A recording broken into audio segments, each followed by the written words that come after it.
वाला क्वेश्चन इस चैप्टर का कौन सा है? भाषा एक कौशल है और इसका विकास अभ्यास पर निर्भर करता है।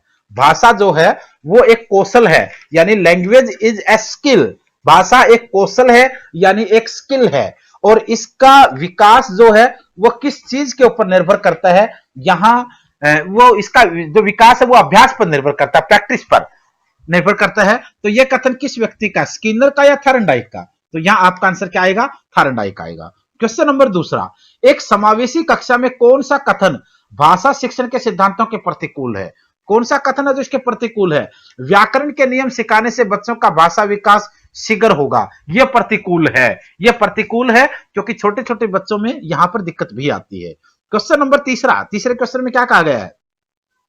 अध्यापन करने समय एक शिक्षक को, यानी पढ़ाते समय एक शिक्षक को शिक्षण का संबंध निम्न में से किसके साथ करना चाहिए ताकि बच्चे सरलता पूर्वक सीख सकें? किसके साथ उसको करना चाहिए? कथा कहानियां होनी चाहिए, पशु पक्षियों के साथ होना चाहिए, खेल खिलौनों के साथ यह भी होना चाहिए। तो आपका आंसर यहां उपरोक्त सभी होगा। क्वेश्चन नंबर तीसरा, शिक्षक का प्रथम उद्देश्य है कि भाषा शिक्षण का केंद्र हो।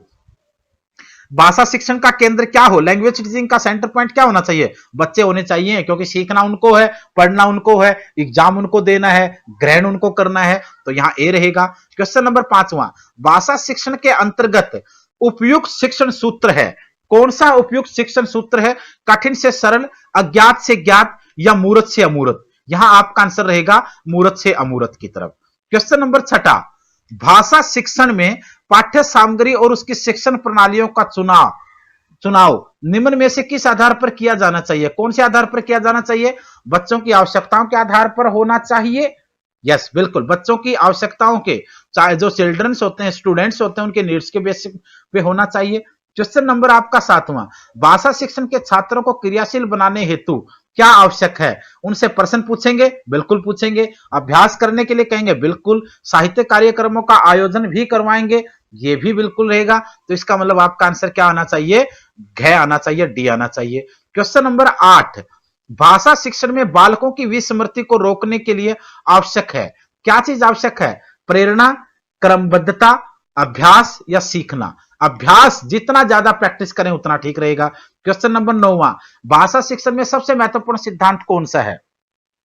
भाषा शिक्षण में कई थ्योरी हैं, लेकिन सबसे महत्वपूर्ण सिद्धांत किसको माना जाता है? आवर्ती के सिद्धांत को माना जाता है। भाषा शिक्षण में चयन का सिद्धांत आधारित है। जो चयन का सिद्धांत है वो किस चीज के ऊपर आधारित है? अध्यापक, क्योंकि चयन तो अध्यापक ही करेगा ना। टीचिंग शिक्षण का सिद्धांत किस पर होना चाहिए? शिक्षा किसके ऊपर बेस्ड होनी चाहिए? सिलेबस किसके ऊपर बेस्ड होना चाहिए? बच्चे के ऊपर। लेकिन अध्यापन शिक्षण का चयन जो कौन करेगा? वो टीचर करेगा। तो यहां पर आपका 10वां क्वेश्चन था। अब 11वां क्वेश्चन देखते हैं। अनुकरण का सिद्धांत के जनक, फादर, पिता अनुकरण कौन थे? कौन थे? स्किनर, हिलगार्ड, वाटसन, जीन पियाजे। अनुकरण के सिद्धांत के प्रतिपादक या जनक माना जाता है हिलगार्ड को। क्वेश्चन नंबर 12, भाषा शिक्षण का सामान्य उद्देश्य बताना है। भाषा शिक्षण का सामान्य उद्देश्य क्या रहेगा? पढ़कर अर्थ ग्रहण करना, बोलकर अपने अभिव्यक्ति बताना, दूसरों को सुनकर समझना। तो यहां आपका आंसर रहेगा all of the above. Question number 13, निम्न में से भाषा शिक्षण का सिद्धांत नहीं है। भाषा शिक्षण का सिद्धांत क्या नहीं है? चयन का सिद्धांत नहीं है, शिक्षण सूत्रों का नहीं है, बोलचाल का नहीं है, इनमें से कोई नहीं है। क्वेश्चन नंबर आपका 14, एक शिक्षक को भाषा पढ़ाते समय निम्न में से किस माध्यम का प्रयोग सबसे पहले करना चाहिए? सबसे पहले कौन से माध्यम का प्रयोग करना चाहिए? पाठ्यपुस्तक का, सामान्य बोलचाल का? पहले आप सामान्य बोलचाल में उनको समझाइए और फिर आप आगे बढ़ेंगे। उसके साथ साथ बच्चे आपको सपोर्ट करेंगे, आपको कंसंट्रेशन करेंगे आपकी बातों पर, और फिर आप ब्लैक बोर्ड हो या किताब हो या प्रश्न पूछें, फिर वो सब कुछ चलता रहेगा। क्वेश्चन नंबर 15, भाषा शिक्षण के अंतर्गत आवश्यक है कि बालकों में ध्यान रखा जाए। बालकों में ध्यान रखा जाए किस चीज का? रुचियों का, प्रवृत्तियों का, व्यक्तिगत विभिन्नताओं का, या फिर सभी चीजों का ध्यान रखना चाहिए, तभी जाके चीजें सही होंगी। प्राथमिक सत्र पर आप किस तरह का बाल साहित्य उचित समझते हैं? कौन सा बाल साहित्य प्राइमरी लेवल पर होना चाहिए?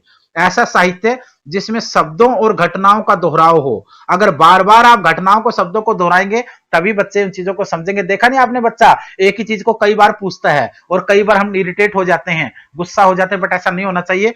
बच्चा जितनी बार पूछेगा उतनी बार ही उस चीज को समझने की कोशिश करेगा। क्वेश्चन नंबर 17, प्राथमिक स्तर पर बच्चों की भाषा में रुचि का विकास करने के लिए उपयुक्त उपाय बताने हैं।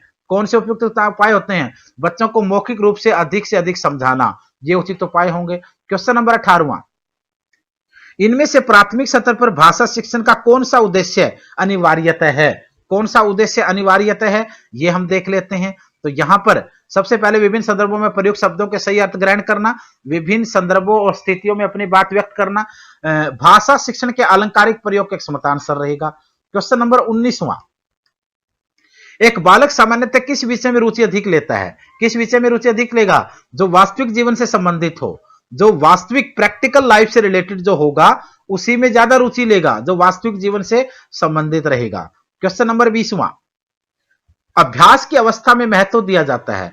अभ्यास की जो अवस्था होती है उसमें किस चीज को महत्व ज्यादा दिया जाता है? पढ़ने को, लिखने को, मौखिक वाचन को, सभी को। प्रैक्टिस में सभी चीजों का एक रोल होता है, चाहे पढ़ के प्रैक्टिस करें, चाहे लिख के प्रैक्टिस करें, चाहे वर्बल प्रैक्टिस करें। तो ये